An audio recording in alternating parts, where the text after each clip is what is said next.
Cool बनायच्या नादात बसला तडाखा। नमस्कार मित्रांनो, सॉर्ट आउट बाय रामेश्वरीमध्ये तुमचं सगळ्यांचं स्वागत आहे। आज एक असा विषय घेऊन आलोय जो सोशल मीडियावरती सध्या जोरदार चर्चेत आहे।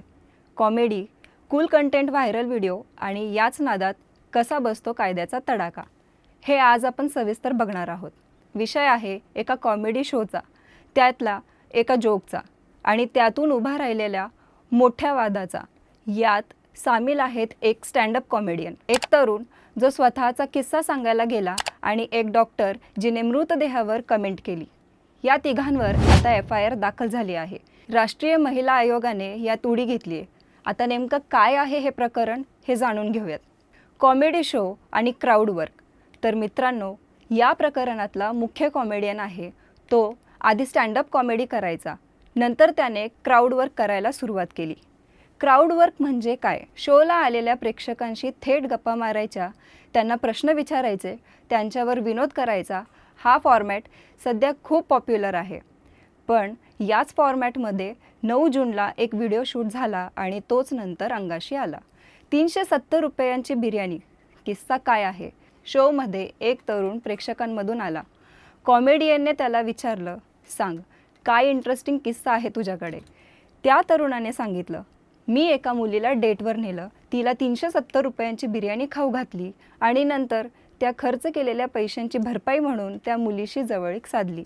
हे ऐकून शोमधले लोक हसले, कॉमेडियनही हसला आणि त्याने या एपिसोडला नाव दिलं पिग गुडगाव कंटेंट आणि तोच व्हिडिओ त्याने स्वतःच्या चॅनलवरती अपलोड केला। आता विचार करा, डेटवर खाऊ घातलेल्या जेवणाचे पैसे वसूल करण्यासाठी जवळीक साधणं हे काय आहे? कन्सेंट आहे इथे की डिग्निटी कुठे? व्हिडिओ जसा व्हायरल झाला तशी टीकाही वाढत गेली। ट्रोलिंग सुरू झाले दोघांवरही। आता टीका कोणावर झाली? फक्त त्या तरुणावर का? नाही, कॉमेडियनवर पण तितकीच टीका झाली, कारण त्याला हा विषय कॉमेडी वाटला। तो फक्त हसला नाही, तर त्याने हा भाग आपल्या व्हिडिओत ठेवला, टायटल दिलं आणि शेअर केलं, म्हणजे त्याने या गोष्टीला प्रमोट केलं। लोकांनी जोरदार ट्रोल करायला सुरुवात केली। मग कॉमेडियनने इंस्टाग्रामवर स्टोरी टाकली, हे माझे विचार नाहीत, मी माफी मागतो, आणि तो वादग्रस्त व्हिडिओ डिलीट केला। पण इथेच गोष्ट थांबली का? नाही, तरुणाची नोकरी गेली। लोकांनी शोधलं की हा तरुण कुठे काम करतो। त्याच्या कंपनीच्या फाउंडरला मेसेज करून विचारलं, याला कामावरून काढून टाका।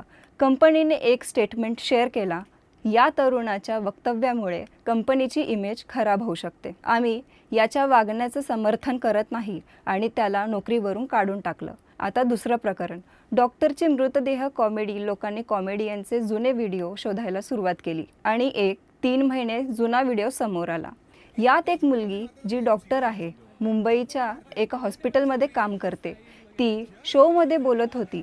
ती सांगत होती, अभ्यासासाठी आलेले मानवी मृतदेहांवर, ज्याला मेडिकल भाषेत कॅडेव्हर म्हणतात, ते कशी सर्जरी प्रॅक्टिस करतात आणि पुरुषांच्या मृतदेहांवर अभ्यास करताना ते कोणकोणत्या गोष्टींवर जोक मारतात, प्रायव्हेट पार्ट्सबद्दल काय बोलतात।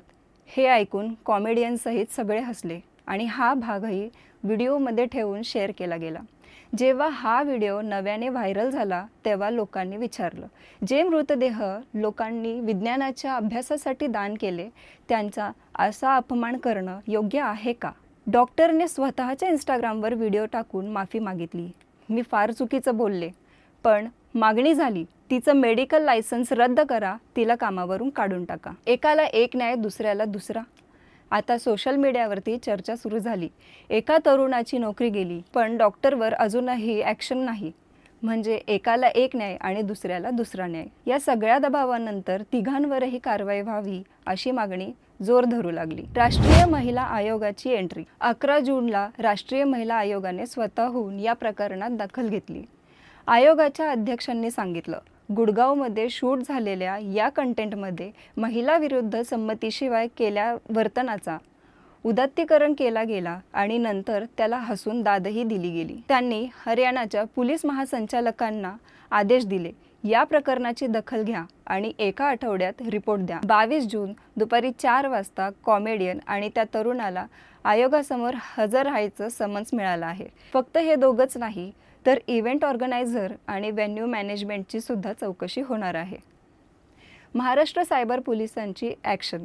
आता ही गोष्ट फक्त गुडगावपुरती राहिली नाही, महाराष्ट्र सायबर पोलिसांनीही या प्रकरणाची दखल घेतली आहे आणि तिघांवरही गुन्हा दाखल केले.